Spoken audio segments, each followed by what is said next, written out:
What's up, anime advisors, YouTube, internet, whoever is out there and everything. SideFan16 Will Quig, back to another episode of Dunce. Boom, yeah. And so I watched another one of my pre-orders last night. Went ahead and marathoned it and everything. Shit, I said it again. Damn you, Dan. Damn you. So I watched it all and got through it, and I was going to do the video right after I finished it, but I kind of sort of fell asleep during the last episode, and so I went ahead and then watched the OVA and went to bed because I was really tired because I had been up for quite a while. So yeah. Anywho, the series I am covering today is the Blu-ray release of IS Infinite Stratos from Sentai Filmworks. And what's interesting about this is not only is it a 2-disc edition, you know, for the 12 episodes plus the OVA, it's also got a 3rd disc, which is the soundtrack.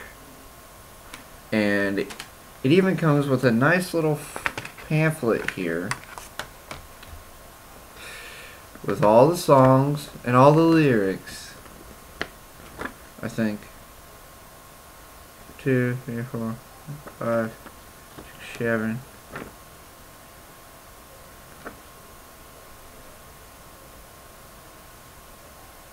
Okay, only 7. No, 1, 2, 3, 4. Never mind, 6. But I think it's the lyrics to all 10. There's 10 songs and everything, but there's just 6 sections of lyrics. But thing is, it's the Japanese lyrics. There's no English language lyrics, so you're fucked if you wanted to be able to sing them in English, even though you can listen to them in Japanese. So. But yeah, here's the 2 discs and everything. God damn it. Anywho, so that's that. Okay. First topic, sub versus dub, and what's definitely going to be a little different is in this video and the next one that I'm going to record, I'm actually going to be having some issues. Yes, I'm going to have some issues with dubs and everything. Now, I enjoyed this dub for the most part. I mean, it took me probably about 2 episodes or so to get used to some of the characters' voices, because some of them I've quite recently heard, even just as a few days ago in the Dream Eater Mary box set. But I also realized that a number of the voice actors and actresses were in IS, in this one, work a lot with Funimation as well, so they're more so like contracted or go through an agency and whatnot, and kind of work wherever instead of with instead of just with Sentai Filmworks, which usually that's how a lot of these go. There are a number of the voice actors in here who have worked with a number of different dubbing companies, so I thought that was interesting and cool. But basically, my main problem is the foreign exchange students in this dub, because you have one from France, one from England, and another one from Germany, and well, I mean technically another one from China, but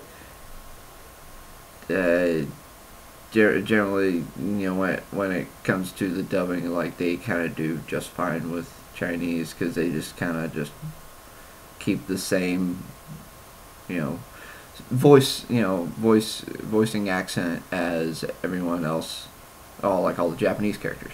But these exchange students, I really appreciate that the voice actresses wanted to be more authentic and have, you know, the English and German and French accents, but no, because let me go back down here. Let's see.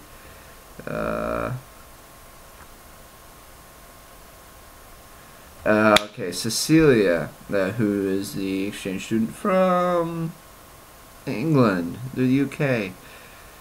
Yeah, Brittany Karbowski did the English voice for her.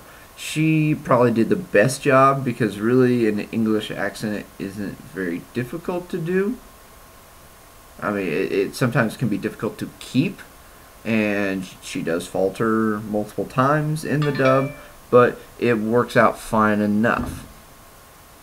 So, I mean, hers I let slide because it passes overall. It's not a super annoying thing, but being a fan of liking to do different accents and voices, I picked that up. Now, the next one that I want to point out is Charles Dunois, and that is the obviously French exchange student, and Shannon Emmerich voices her, and I'm just kind of like her voice was really forced French. I mean, it basically just sounded like a bad French accent the entire time. It just completely sounded forced and just, I don't know, was kind of there. I'm not gonna try and top it because I mean I don't really practice much for French accents, and I'm sure I would kind of suck at it. So not even gonna try that there. But this, yeah, it just wasn't a very good shot at that, and so I really kind of wish. I'll say it right now. I kind of wish for all three of these exchange students, if they wanted to go with the accents, they should have actually brought people in who actually had the accents, because it would just work a lot better and not sound like really super cheesy. Because an American voice actress is trying to do an accent that they aren't all that well at. I mean, no offense to all the voice actresses and everything, because I mean they've done wonderful work in a number of series that I enjoy, but this just was, to me, it just didn't work. And so I move on to the last one, Laura Bodwig, who is the German one, and this one was really interesting because I'm just like, as Tiffany Grant, and she's really experienced in voice acting and everything. She's even done some script writing and ADR work and stuff like that. So she's been in the industry a long time. So I'm really surprised at her quality of work with throwing a German accent, especially since she also does the deaf voice of Oscar from Evangelion. So yeah, I was kind of like, yeah, okay, would have expected a bit better quality basically than from her, but that's kind of how I have on that. Now, the Japanese voices and audio, I really enjoyed all the Japanese voices for this. I thought they worked out pretty good for everything and all that, and so I thought they did pretty good in all their work, and it was funny and exciting and so cool. Anywho, moving on. Moving on to the animation. I know I did an incredible disservice to myself and to all of you viewers into describing what is most likely a 1080p upscale, but yes, I did watch it on my projector in basically 480 output. But this time, I actually really noticed the difference in animation quality watching it on my projector compared to if I even would have watched it here on my computer, because my computer puts out 900p. So I definitely noticed a difference in that, because it was a little, the animation going through the projector was a little choppier, and just like the detail just didn't seem to get brought out like completely. And so I was kind of upset that I did watch it that way, but yet watching it that way because it's hooked up to my PlayStation makes it a whole lot faster to go through. Like I can just crank out episodes of box sets in no time. Like say I watched this in like under 6 hours. Boom. Oh yeah. So, but I do really love the style of animation that IS has. I really like the style of animation because it's got a nice bit of detail, and it's got a nice bit of light coloring, and with the blushing and everything. And besides, the ISs look fucking cool. I mean, it's just personalized, you know, human-sized mechs. I mean, basically, they're almost a cross between a mech and a shit. What are those called? What? No, I need to look it up.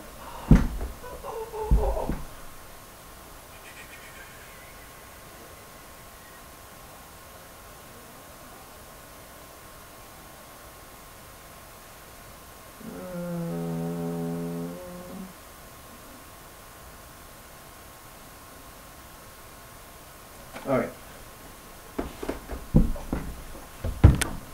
Oh, sucky me, forgot what they're called, but whatever the night sabers use from Tokyo Crisis or Bubblegum Crisis. Bubblegum Crisis.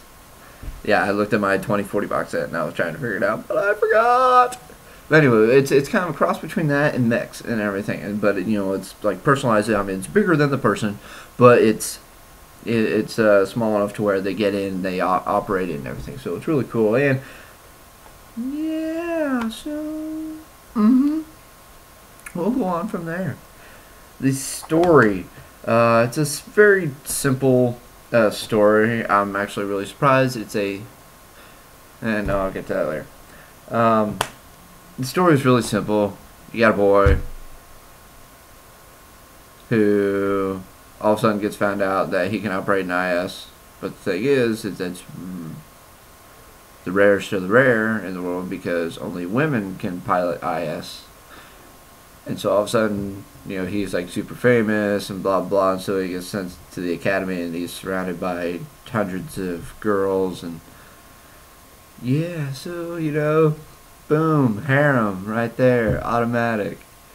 Which I was actually surprised because when I first read the descriptions and when this show came out last year and I started watching it, I thought this was just going to be like an action adventure thing, you know, with like, you know, humanoid style mechs.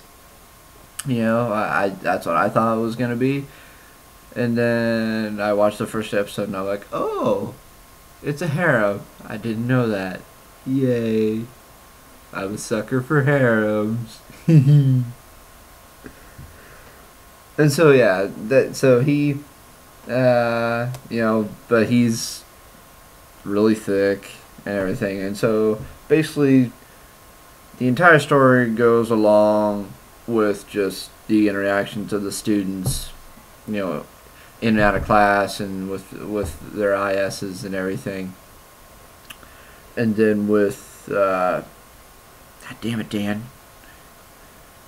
And then there are two instances, one after like, I don't know, like 4 or 5 episodes, and then another one towards the end of the series where, you know, actual danger comes in because it's like, oh my god, you know, there's like an escaped IS and now we gotta take it down because we're the only ones that can do it because there's only 437 IS in the world and blah blah blah blah blah, and all sorts of details that I'll leave to you guys to understand and watch, or if you already have. Boom.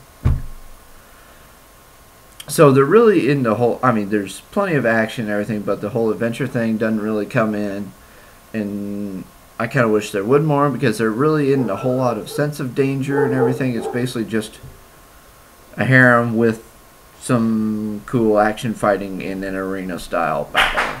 So I kind of wish that there was more seriousness to it because it's there, because it's not like it would totally take away from the comedic element of it, because I mean it's got plenty of funny moments and everything, but it's not so over the top romance comedy harem that the action can be there.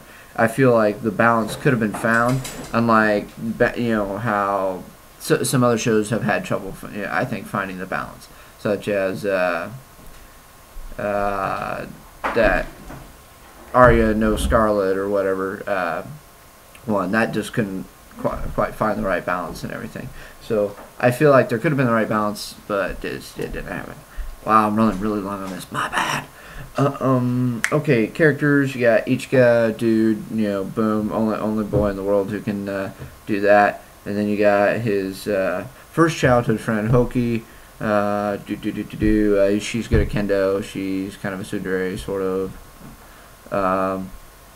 And then you got his second childhood friend, Rin, who was basically his childhood friend after Hoki left, and Rin is from China. She's the Chinese representative, and so yeah. And then you got the French exchange student. I'm not really gonna talk much about Charles, because I'll kind of leave that to you guys. And then we also have Laura, the German exchange student, and she's the last one to show up.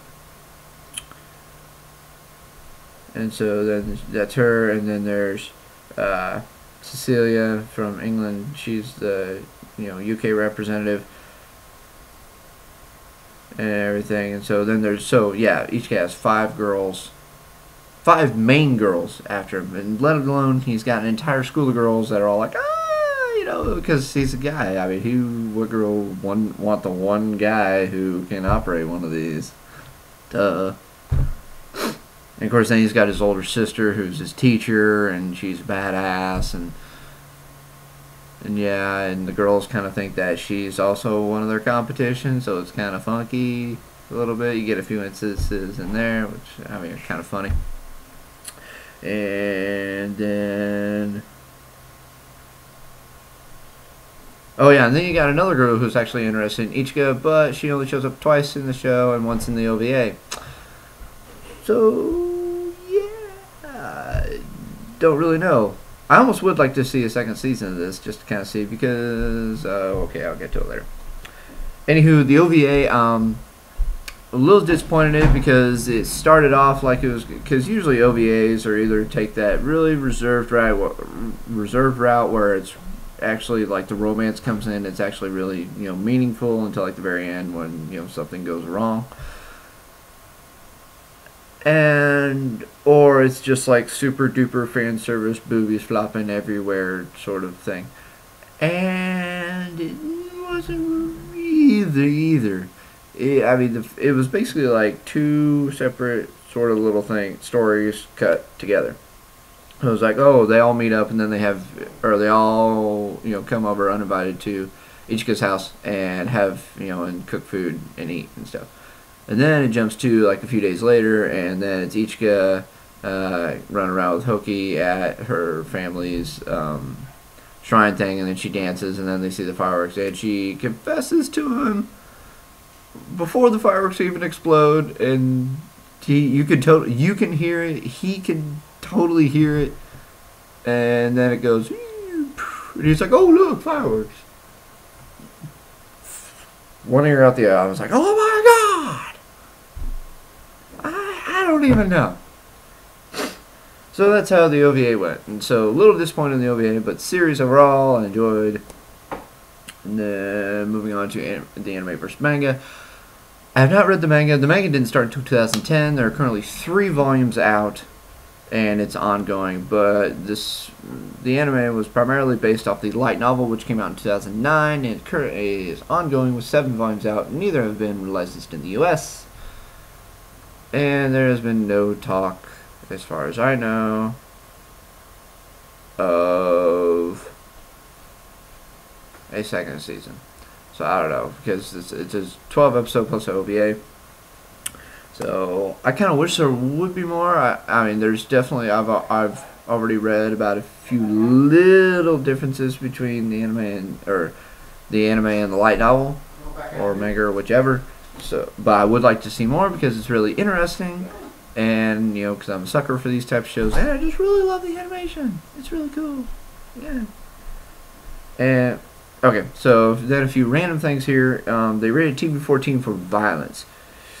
Where there was a little bit of language in there, why didn't they throw in an L for the violence? Or there was some nudity in there, why didn't they throw it in for that? You know, I'm just kind of surprised that they went so light on saying what it was rated TV-14 for. Yeah. And also, oh yeah, the special features. There's actually a nice number of special features on these. Of course, you know, the clean closing and openings, and some trailers. And then there's also a Radio IS episode, which I forget how many of those aired in Japan. But two of the voice actresses, and it's a video of, you know, their radio show that they did, and it's like 41 minutes long. So I only paid attention to the first couple of minutes, and they're really hyperactive and everything, but it's kind of cute and everything. But I kind of stopped because I wanted to get to watching this, but I just wanted to kind of check it out a little bit for you guys. And yes, I did not check out the soundtrack, but you know, it's a soundtrack. It's a soundtrack, so I kind of heard the songs here and there throughout the show. So yeah. And then, like I said, there's a couple of trailers. Oh, and there's a couple of episode commentaries with some of the Japanese voice actors, actresses, and everything. So yeah. So that's that, and I think I've covered about all I want to cover, I believe. So, anywho, I enjoyed this. Definitely ran probably about at least 5 to 8 minutes longer on this than I wanted to. I wasn't sure how long I was going to go. I was just kind of talking and talking and talking, and then you know, I got to this part. So, anywho, thank you all to who have watched this point or have watched any of this at all and enjoyed it. Be sure to comment, subscribe to my channel, SlottyFan16. Like I say, I'm also SlottyFan16 on Anime Vice, and then you can find me on Twitter at BILDO_88. So, there we go. Anywho, hope you guys have fun. SlottyFan16 out.